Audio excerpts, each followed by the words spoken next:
Tara at pag-usapan ngayon ang trending na makikipagbalikan daw sila Skastekli kay Zinab. Ito ay ayon kay Zian Gaza. Dahil nakilala nga niya ang ex na friend niya na si Skastekli na mabait daw pala. Welcome to Sikat Story. Si Zian Gaza ay masaya dahil nakilala niya si Skastekli. Nagkwento nga si Skastekli tungkol sa nangyari sa kanila ni Zinab. Ito nga post ni Zian Gaza.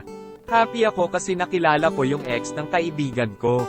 At least alam ko na ngayon kung bakit siya na in love. Palaisipan kasi sa akin ever since kung bakit siya nabaliw sa lalaking ito. Matinong tao naman pala, may mga maling desisyon lang talaga. Pinasama lang masyado sa social media.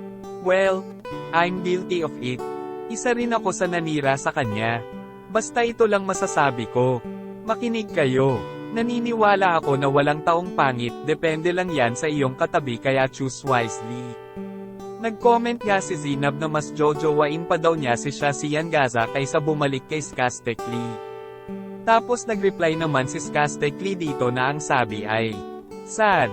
Makikita nga talagang gustong makipagbalikan ni Skastekli kay Zinab.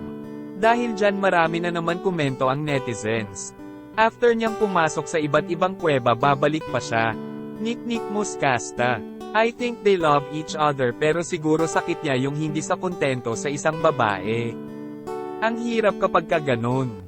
Yung naging habit mo na ang gumamit ng ibang babae even if may karelasyon ka na. Hindi naman masama na magbago. Ang kapal naman niya. Wala na kasi siya career. Kaya gusto niya makipagbalikan. Darating din ang araw na magkakabalikan na sila. Comment kayo kung anong masasabi nyo sa video na ito. Yan lang ang mainit na chika natin ngayon.